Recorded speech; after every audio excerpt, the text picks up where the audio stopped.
Definitely a shame that Pokemon Yellow doesn't give us a choice of starter like every other mainline Pokemon game, but I suppose that game was trying to be more similar to the anime anyway.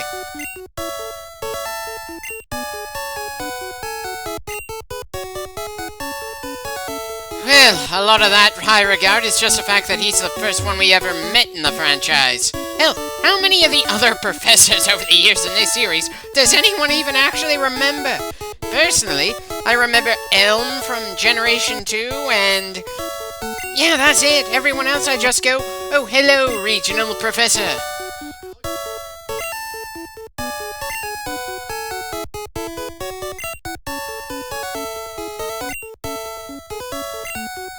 Is it really something you can call a league if only 2 people in the entire region can get to it at the end? And when it's just a gauntlet of trainer battles and why do they feel the need to have a PS to Professor Oak in an email that otherwise seems aimed at trainers that want to make a name for themselves instead of making the entire email focused towards Professor Oak?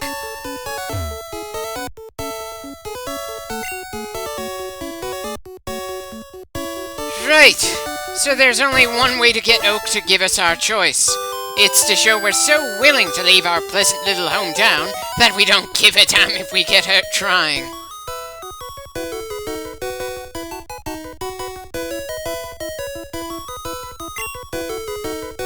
If wild Pokemon are all that dangerous to people, then why aren't there any routes for people who may not have Pokemon to deal with other Pokemon? I know a lot of people have pointed out that particular little hole in the world, but it does strike me as funny considering how idyllic this world is usually treated.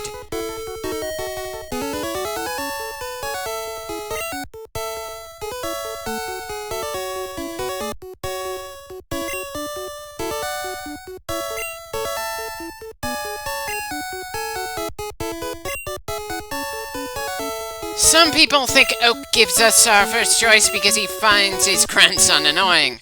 Others say he lets Gary have the second choice to give his grandson an advantage over us. My personal theory was that he lets the player make the choice because he feels the wanderlust is strong in this one, or something to that effect. I know, there's not too much point in why he gives the player the first choice, just that we get our first pick of the 3 in Red and Blue. Now, in most playthroughs of Red, I pick Charmander because, well, Charizard is on the cover and it takes us a while to find other fire types. However, that somehow didn't feel right for this playthrough. I could have gone with Squirtle, since he's on the cover of Blue, and Blastoise becomes mobile artillery, but somehow that didn't feel right to me either. Partly because there are quite a few damn good water types, even in the first generation, and 2 in particular that I like far more than Squirtle.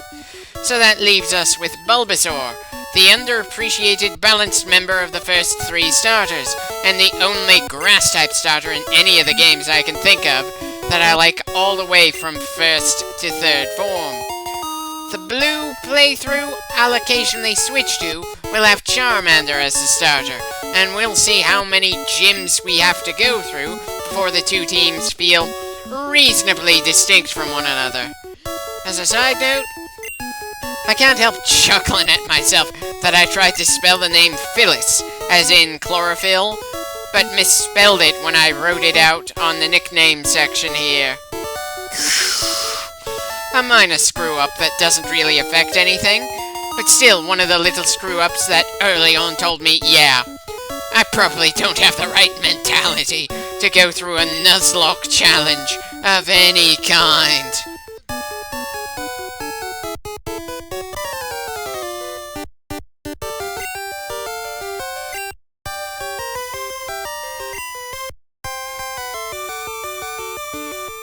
Well, okay. Not much point in a match before either of us have even gotten to know our new partners, though. I suppose it's a good way to start something I'm planning on doing for every mainline Pokemon game I go through. I'm gonna be keeping track of the trainer wins for each Pokemon in our team. Now you may be wondering just what the hell that means. I'm gonna be keeping track of how many Pokemon owned by trainers each of our team members over the course of the game takes down. Wild battles do not count, but the stuff from the Pokemon Stadium games will for this and the second generation when we finally get to it. Just something to help get me more invested in our Pokemon and justify me giving them names, despite the fact that there are no quote-unquote deaths possible for the kind of run I'm gonna be doing here. I doubt it'll really catch on, but at the very least the idea seems kind of fun for me. Another little limit I'm giving to myself is outside of the first battle against Gary, and when we finally do get to the Elite Four, I will not be using potions or revives, or even antidotes, during battle. I know, not too much of a gimmick, especially since it's literally impossible for me to die with the kind of run I'm doing, but we'll see how this playthrough feels when we get rolling. We're literally just getting started here. Ooh, careful there, Gary!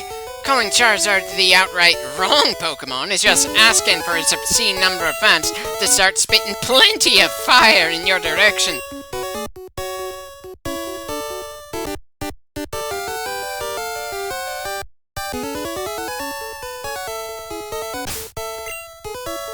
Okay, so apparently we got magically healed after that fight. Possibly because the game designers were worried they might accidentally give some players a whiteout right at the start without meaning to. Anyway, time for us to leave Pallet Town.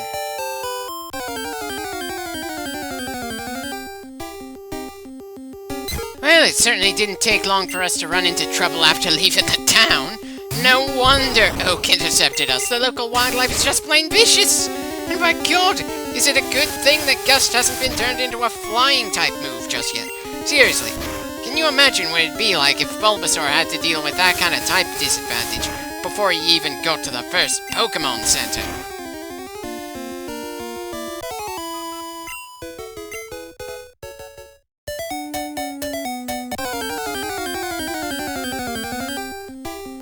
Great, not even past the first road, and I'm already thinking I should fast forward through the wild battles.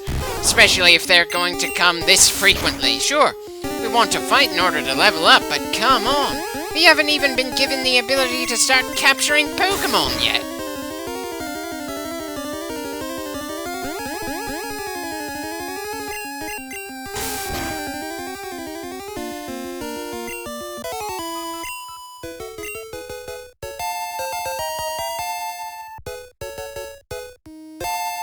Well, as far as first learned attacks go, we could have had worse. Sure, Leech Seed doesn't cause all that much damage, and I don't think it's actually capable of doing super effective damage like Ember or Water Gun.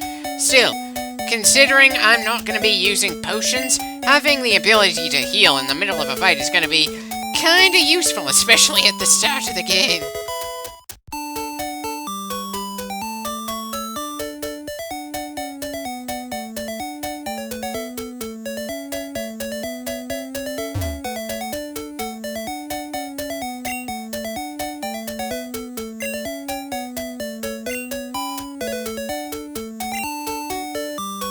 Nice to know, but I'm afraid we won't be going to Pallet Town all that often in this game.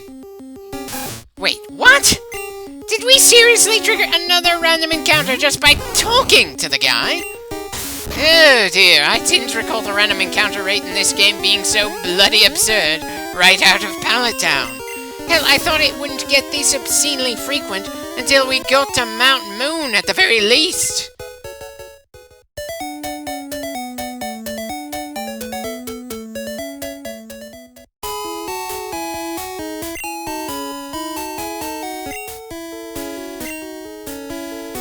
Right, as if we needed extra motivation to grab a larger team than just the spiderweb of type relationships, our moves can run out of ammo. I don't think I've ever pushed my Pokemon to the point that they can only do the non-move struggle, which hurts both Pokemon on the field at the same time. And I doubt we will in this playthrough, but still, nice to know about in the back of our minds. I don't suppose there are any human hospitals, are there? Because I can't help thinking that if the superpowered monsters that can shoot ice beams have dedicated facilities to heal them in every town, There needs to be some places in case some poor trainer gets hit in the crossfire, or just a stray shot. Sure, I can imagine that a stadium would give the audience, and potentially the trainers, some measure of force field, so the Pokemon can go all out against each other. But it's not like trainers can carry around a portable shield.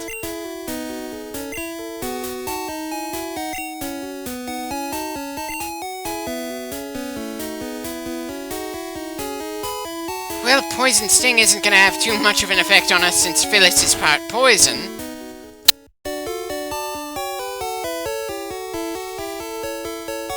Well, of course we know him. It's a damn small town.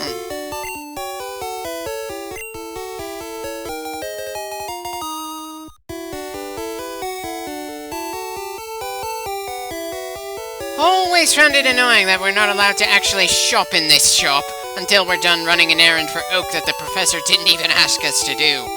Also found it a bit funny that the mart ran out of potion stock, but they've got a guy handing them out for free as a sample of what the store can give us. Not exactly the swiftest business move, but then, given how the world looks, I doubt they get much traffic around here anyway. I know, I shouldn't be too hard on a city that was made for a Game Boy game, but, it's an easy punch to throw.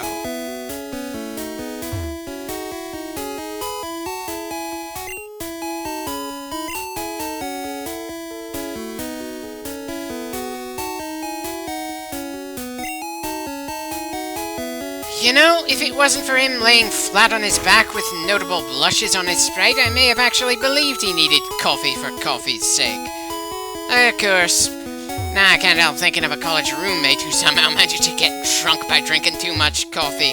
I think his most ridiculous bit being when he got hyper enough to try to parkour his way to class, taking the most roundabout route possible in order to burn off energy on his way there, and accidentally left a shoe behind after jumping over a car. And cracked a toe when he landed.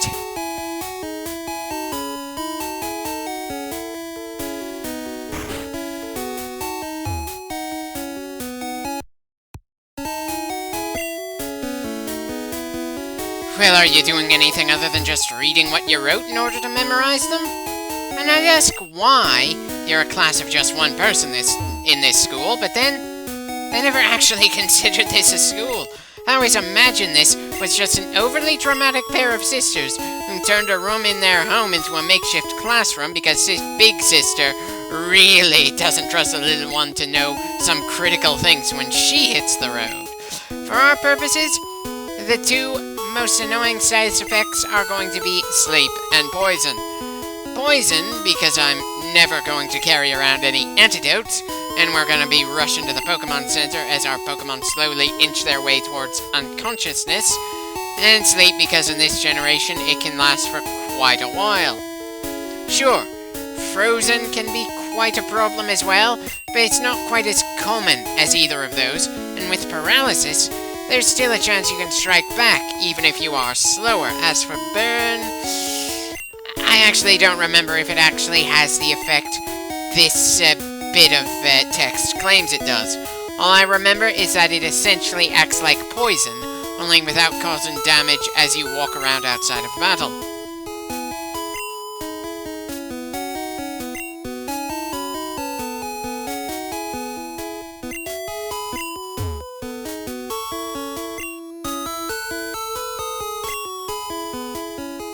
Oh, we read it. I'm just curious how much of that is going to be relevant and how long until we start experiencing some of those status effects.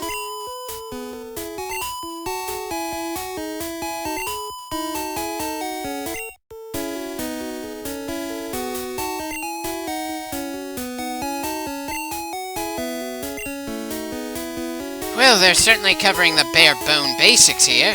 I suppose they're allowed to, since this is the absolute first entry in the franchise that will take the entire world by storm.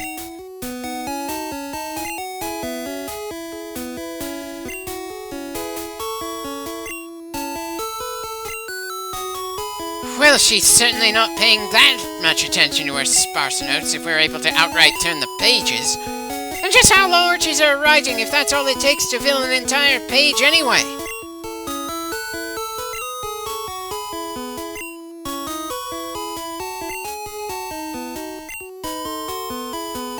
Oh, that's only the goal for the player character and our immediate rival. I always imagined that not everyone who goes to the various gyms even wants to get that high up the proverbial ladder.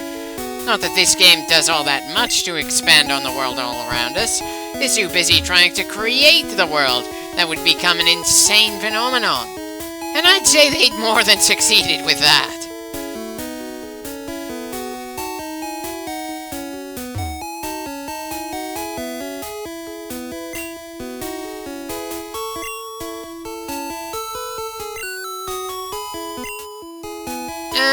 Yeah, that's pretty common in this world. That's about as awkward as hearing someone saying it's amazing that we can move around in shoes. What unfortunate corner of the world did you come from where you didn't get to have Pokemon of your own, sir?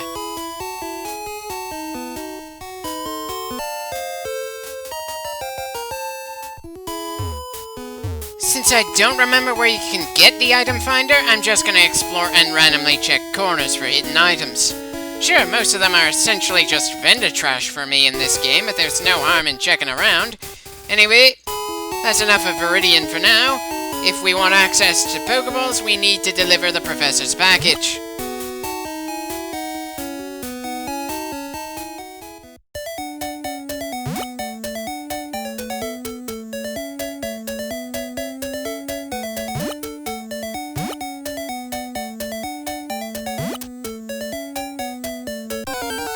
Right, of course we'd have one more battle before we got back to the lab. And to be honest, fast-forwarding through the music in this game isn't as entertaining on its own as it would be in games with a more orchestrated soundtrack.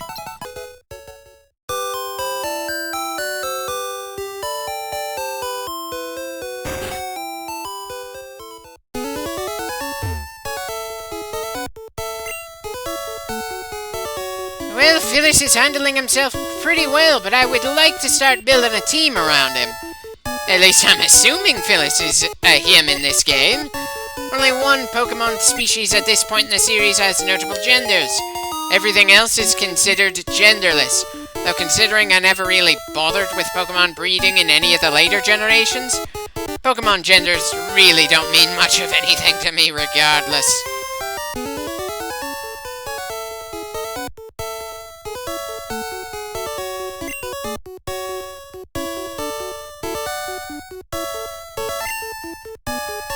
Oh dear, sorry to have to tell you this, Oak, but I am not inclined to bother getting all 150 Pokemon in this generation. Hell, I have never been interested at all in catching them all, even if that is the slogan of the series. I just enjoy building teams to explore a region with the main games.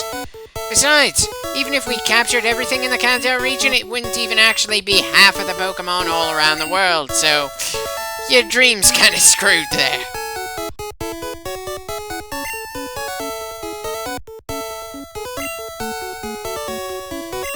Sorry, Oak, but that dream is literally impossible since every generation keeps adding more.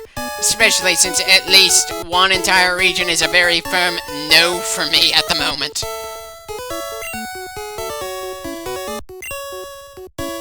Oh, I'm pretty sure you do enjoy saying that.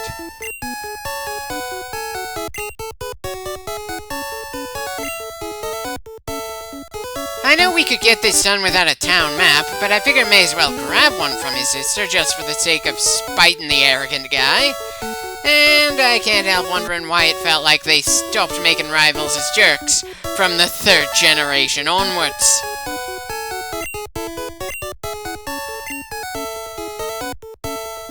For some reason, I was hoping the lab assistant would have something new to say now that Oak has given us our main task. Of course, that reminds me that in the remakes Fire Red and Leaf Green that the lab assistants gave us Pokeballs before we leave with the Pokedex. Not sure if them not giving us any in the original game was an oversight, since they were creating the whole world as they were going along, or if there was a reason for that, which got forgotten and discarded once the games were remade during the 3rd generation.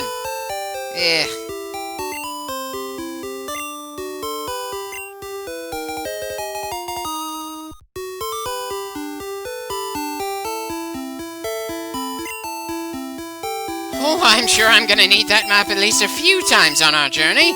As simplistic as this region is, I wouldn't be surprised if I somehow managed to get lost without it. It'll take us a while to get to Pewter City and the first gym, partly because there are Pokemon we kinda need to catch before then, partly because of grinding that I'm definitely gonna be fast-forwarding through entirely, and partly because I'm in no hurry at this stage of the game. Well, okay, maybe a little bit of a hurry since we're gonna be fast-forwarding some more for a bit, and there's gonna be plenty of fast-forwarding in our future. Sorry for anyone who would find that obnoxious. At the very least, there's not much point in us going through regular speed as we knock out a crap ton of Rattatas and Pidgeys. I'll slow down the footage when I'm going to capture wild ones, and when I'm facing trainers, so at least meeting new team members will be a bit of an event, and we'll be better able to keep track of their, win scores.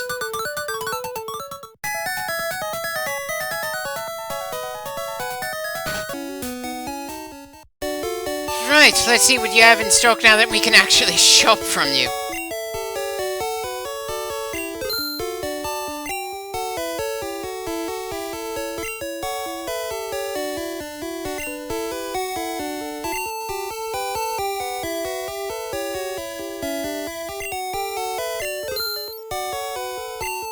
Apparently this is before the series gave you the little gimmick of buy 10, get 1 free. Still gonna keep buying them in 10s though. Anyway, next time we start hunting for new team members. Not a lot of variety at this stage of the game, but hey, I've got a bit of fondness for Spearows and Rattatas. No clue why I never got into Pidgey, despite that line having a reasonably solid role in Ash's team in the first season, but